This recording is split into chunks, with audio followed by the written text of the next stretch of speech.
جناب عثمان غنی بہت بڑے امیر تھے، بہت بڑے امیر المومنین تھے، لاکھوں مربع میل پہ حکومت تھی۔ چند سو آدمیوں نے آ کے گھیر لیا عثمان غنی کے گھر کو، اور کربلا میں تو 3 دن پانی بند رہا ہے، حضرت عثمان غنی پہ 40 دن پانی بند رہا ہے، 40 دن۔ اور حضرت امام حسین کے خیموں کے گرد تو پہرا دینے کے لیے جناب عباس تھے۔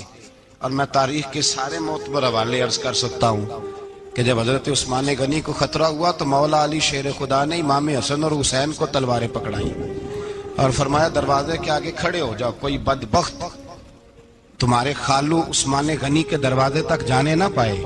اور اس دروازے سے پھر گیا بھی کوئی نہیں، اس لیے کہ وہاں حسنین کریمین کا پہرا تھا۔ جو گیا بے ایمان تو پیچھے سے چڑھ کر کے گیا۔ حضرت عثمان غنی لاکھوں مربع میل کا حکمران، جہاں جس کے پاس چند ووٹ ہوں وہ دندناتا پھرتا ہے، جس کے پاس 4 باڈی گارڈ ہوں اس کی بات وہ کرتا ہے تو ہوا میں۔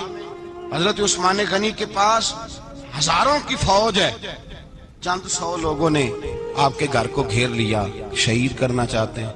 جناب عثمان غنی رضی اللہ تعالیٰ عنہ کے پاس حضرت علی رضی اللہ تعالیٰ عنہ، کئی اور لوگ گئے۔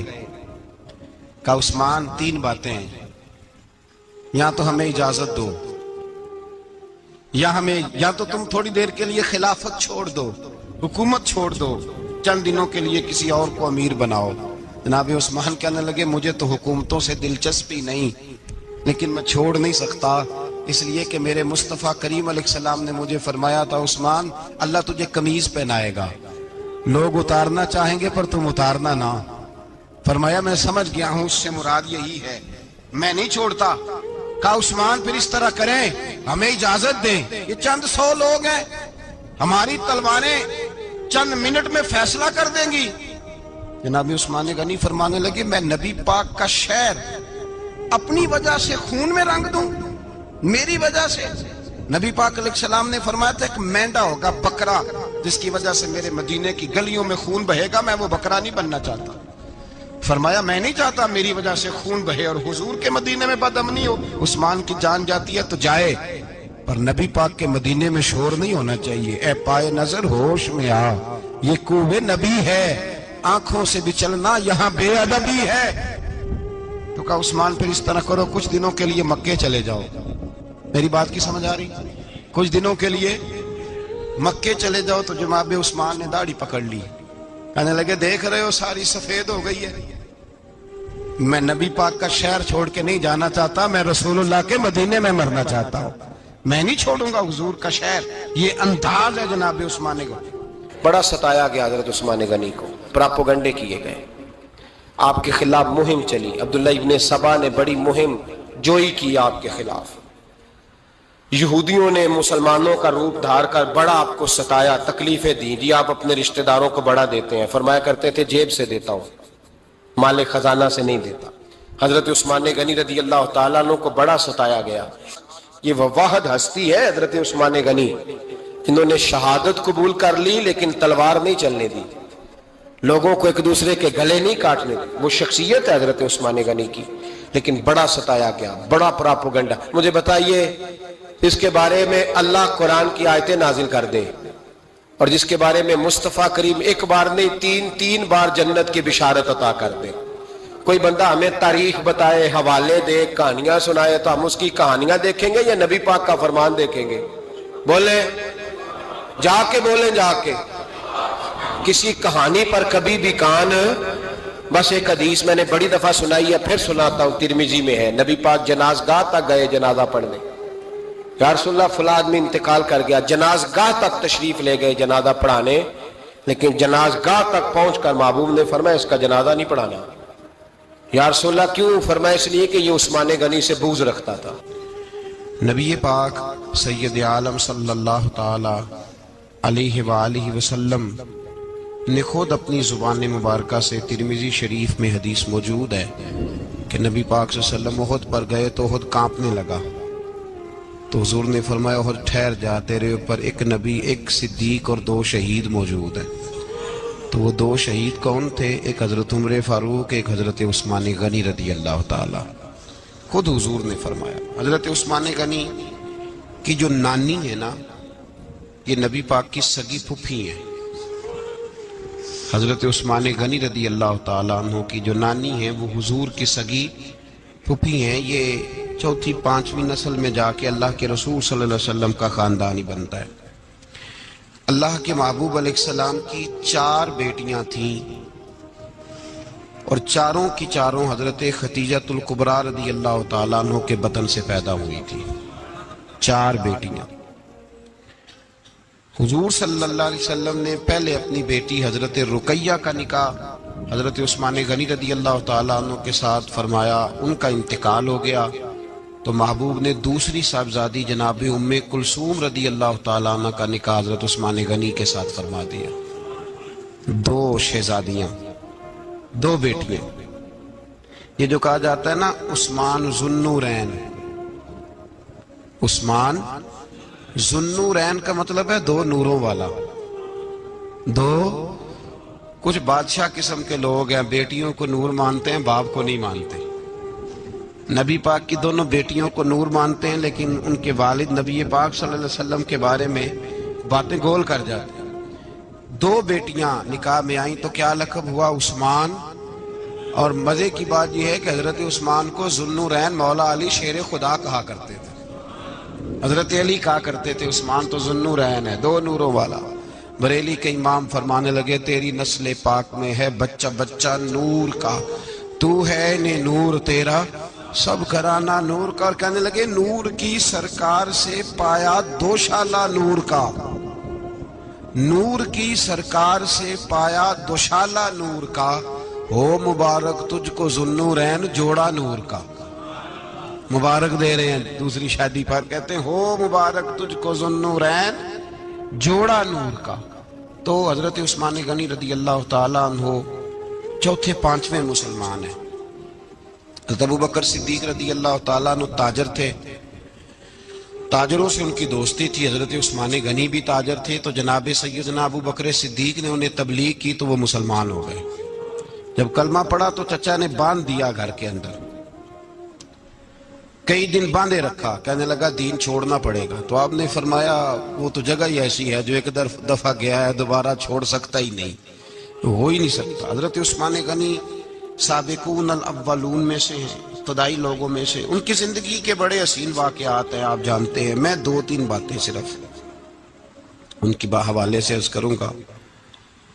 ہر آدمی میں ہر صلاحیت ہوتی ہے لیکن کچھ چیزوں کا غلبہ ہوتا ہے، کچھ چیزوں کا غلبہ ہوتا ہے.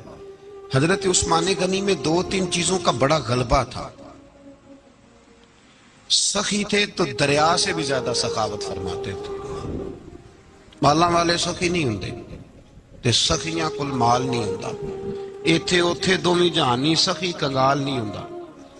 حضرت عثمان غنی رضی اللہ تعالیٰ عنہ بہت بڑے سخی تھے، اتنے بڑے تھے کہ غنی کہہ دیا اللہ کے رسول نے. عثمان غنی تھے، ہر وقت ہی سخاوت، ہر وقت ہی سخاوت. اللہ کے رسول صلی اللہ تعالیٰ علیہ وسلم نماز پڑھ کے نکلے، جنت البقیع والی جگہ حضور کو پسند آ گئی.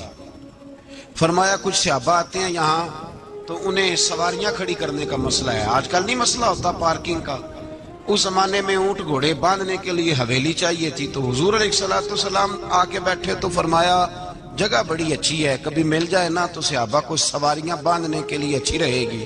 عثمان پیچھے بیٹھے تھے، وہیں سے گردن جھکائی اور پیچھے سے نکل گئے. حضور نے فرمایا ادھر آؤ، کہاں جا رہے ہو؟